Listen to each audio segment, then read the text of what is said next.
विद्यार्थी मित्रों, विज्ञान धोरण 10 13 चैप्टर विद्युत प्रवाहनी चुंबकीय क्षेत्र ની અસરો માં આપણે જોયું છે ગુજ્યો ચુંબક અને આ ચુંબકમાં ઉદ્ભવતી ચુંબકીય ક્ષેત્ર રેખાઓની લાક્ષણિકતા ચાર લાક્ષણિકતા જોઈ। સૌ પ્રથમ विद्युत प्रवाह ने कारणे चुंबकत्व उद्भवे छे एवं एससी ऑस्टेन शोध्यो। ए पोताना आ परिपथ આપણે જે પરિપથ લઈએ છીએ એવો પરિપથ ની અંદર એ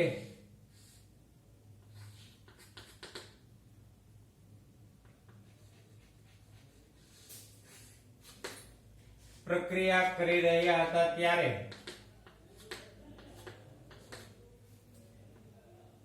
આ વચ્ચે એક હોકાયંત્ર આપણે કીધું સોયાકાર ચુંબક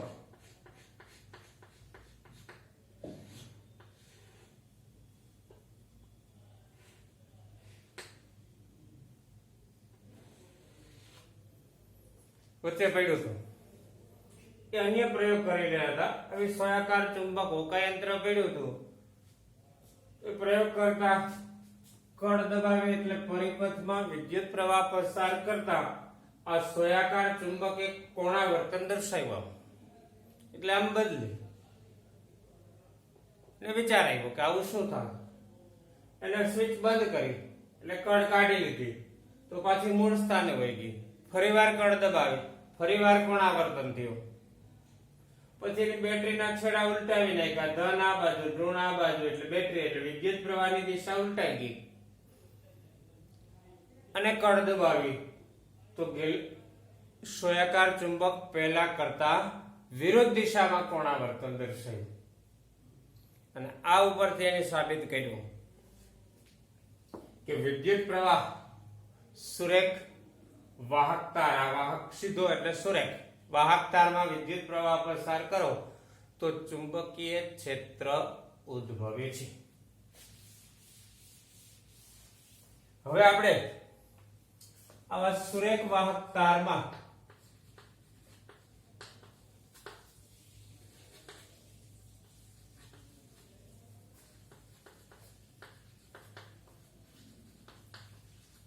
ઉદ્ભવતા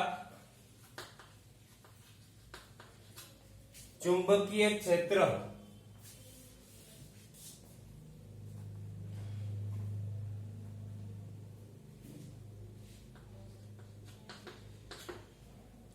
કેવું હોય અને એની દિશા આ બંને વસ્તુ જોવાનું છે। તો એના માટે આપણે એક સુરેખ વાહકતાર, આ સુરેખ વાહકતાર ને આપણે એક પૂઠું લેવાનું, એમાં વચ્ચે કાણું પાડવાનું, એમાં સુરેખ વાહક તારને પસાર કરેલો છે।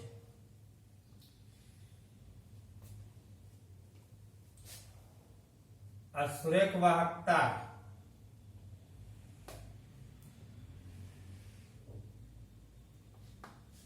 ને પસાર કરેલો છે। આ બંને છેડા વચ્ચે આપણે બેટરી અને કળનું જોડાણ કરી દઈએ।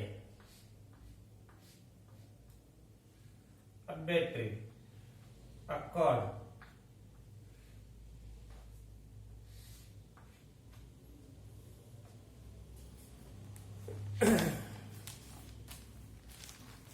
આવું એક પૂઠું લેવાનું, પૂઠામાં વચ્ચે કાણું પાડવાનું, આ પૂઠું સ્થિર રીતે રાખવાનું, એમાંથી સુરેખ વાહક તાર એના ઉપરનું અવાહક પડ ન હોય એ રીતે આમાંથી પસાર કરવાનું અને એના બંને છેડા પર બેટરી અને કળ પ્લસ માઇનસ વી આ કળ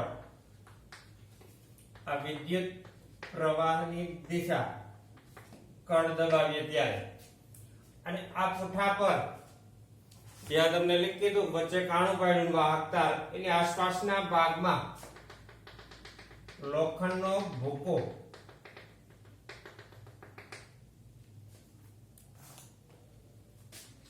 અથવા એને કહેવાય લોખંડનો વેર પાથરી દેવાનો. આ પુઠ્ઠું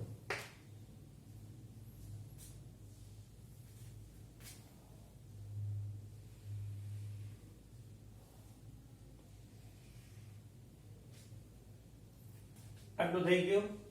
એક પુઠ્ઠું લો, પુઠ્ઠાના કેન્દ્રમાં કાણું પાડી તેમાંથી સુરેખ વાહક તાર પસાર કરો, તેના બેટરી અને કળનું જોડાણ કરો. પુઠ્ઠું સ્થિર રાખો અને વાહક તારની આસપાસ કળ ખુલ્લી રાખવાની. વાહક તારની આસપાસ લોખંડનો વેર અથવા ભૂકો પાથરી દો. હવે અહીંયા આપણે દબાવવાની, કળ દબાવો. કળ દબાવતા પરિપથમાં વિદ્યુત પ્રવાહ પસાર થાય છે. આ વિદ્યુત પ્રવાહ પસાર થાય ત્યારે આ પુઠ્ઠાને આ રીતે બે હળવા ઠોકર મારો. પુઠ્ઠાને બે હળવી ઠોકર મારો અને તમે જોશો તો આ જે લોખંડનો ભૂકો છે એ સુરેખ વાહક તાર ની આસપાસ વર્તુળાકાર સ્વરૂપે ગોઠવાય છે.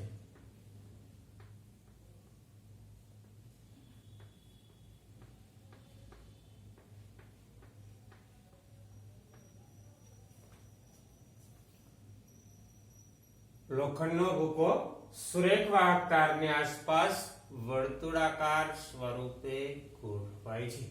આ પરથી આપણે કહી શકીએ કે સુરેખ વાહક તાર સીધો વાહક તાર છે, એમાં ઉદ્ભવતું ચુંબકીય ક્ષેત્ર વાહક તારની આસપાસ વર્તુળ સ્વરૂપે હોય છે.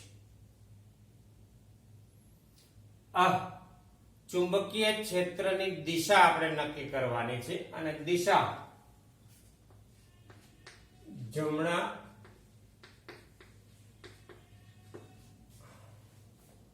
હાથના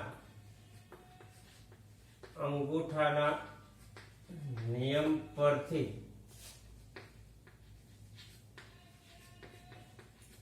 જાણી શકાય. કઈ રીતે? જમણા હાથના અંગૂઠાનો નિયમ.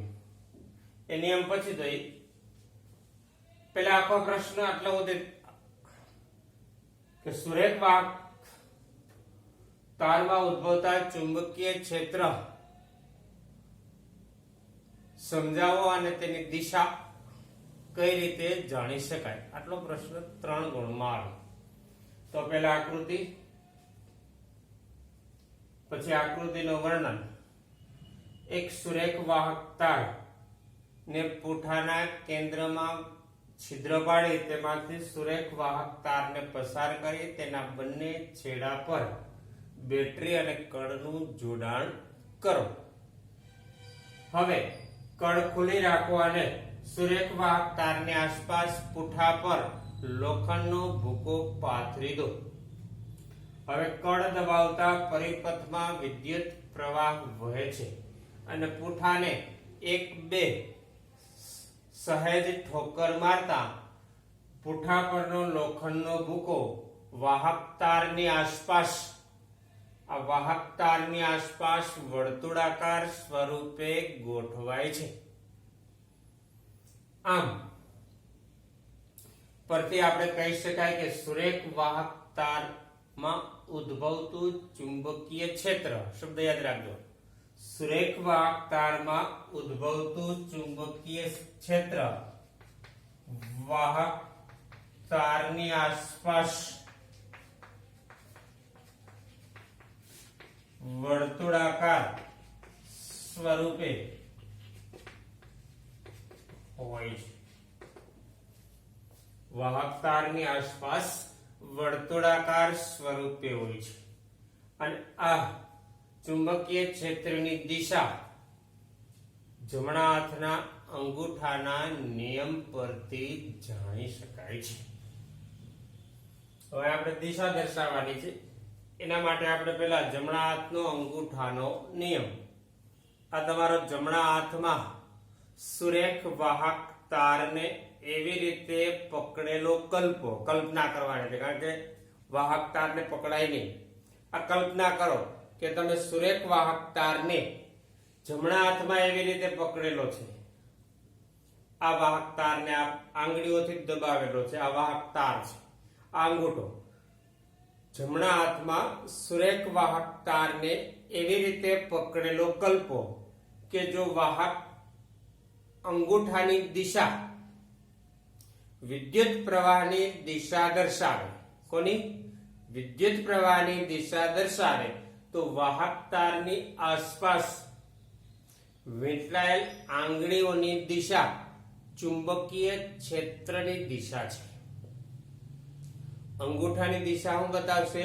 વિદ્યુત પ્રવાહની દિશા. અને વાહક તારની આસપાસ વીંટળાયેલ આંગળીઓની દિશા ચુંબકીય ક્ષેત્રની દિશા દર્શાવે છે. અહીં આપણે જોઈ શકાય છે, આ રીતે છે. આ વિદ્યુત પ્રવાહ નીચે તરફ અંગૂઠાની દિશામાં નીચે જાય છે, તો એને કારણે ઉદ્ભવતું ચુંબકીય ક્ષેત્ર આંગળીઓની દિશામાં, એટલે આંગળીઓ આ તરફ જાય છે, આ દિશા મળી આવી.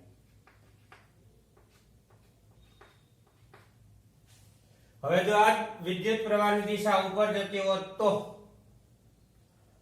આમ થશે. જો વિદ્યુત પ્રવાહ ઉપર તરફ જતો હોત તો ચુંબકીય ક્ષેત્રની દિશા ઘડિયાળના કાંટાની વિરુદ્ધમાં. આ વિદ્યુત પ્રવાહની દિશા નીચે છે તો ચુંબકીય ક્ષેત્રની દિશા ઘડિયાળના કાંટાની દિશામાં થયું. તમને હાથમાં બરાબર પકડતા આવડે. અને બે વસ્તુ, આ સુરેખ વાહક તાર, વિદ્યુત પ્રવાહ, અંગૂઠાની દિશા,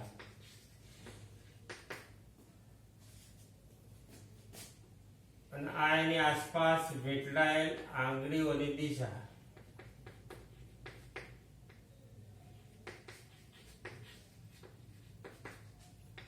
એટલે કે ચુંબકીય ક્ષેત્રની દિશા. ઉપર તરફ પ્રવાહ જાય તો ઘડિયાળના કાંટાની વિરુદ્ધ, નીચે આવતો હોય તો ઘડિયાળના કાંટાની દિશામાં. પણ તમને આ ખબર હોય એટલે આ નિયમ આવડી જાય. તમને બે ગુણમાં પૂછી શકાય અથવા એક વાક્યમાં કે જમણા હાથના અંગૂઠાના નિયમમાં અંગૂઠો કોની દિશા દર્શાવે? કોની?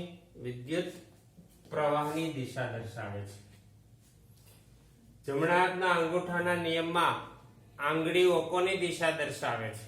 અથવા ચુંબકીય ક્ષેત્રની દિશા કોણ દર્શાવે છે? તો કે આંગળીઓની દિશામાં હોય છે ચુંબકીય ક્ષેત્રની દિશા.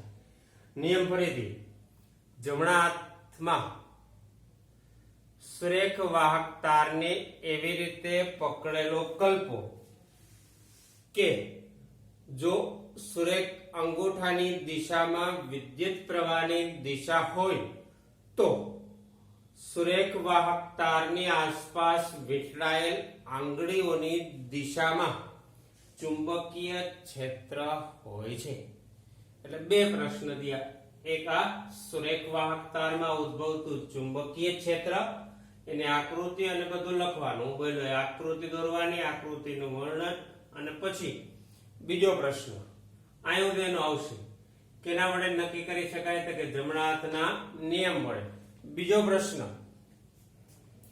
કે જમણા હાથનો અંગૂઠાનો નિયમ આપો. બે ગુણનો પ્રશ્ન.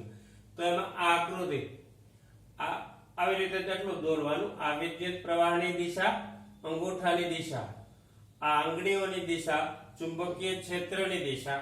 પછી તમારે એનો નિયમ નીચે લખવાનો કે જમણા હાથમાં સુરેખ વાહક તારને એવી રીતે પકડેલો કલ્પો કે જો અંગૂઠાની દિશામાં વિદ્યુત પ્રવાહની દિશા હોય તો વાહક તારની આસપાસ વીંટળાયેલ આંગળીઓની દિશા એ ચુંબકીય ક્ષેત્રની દિશા દર્શાવે છે.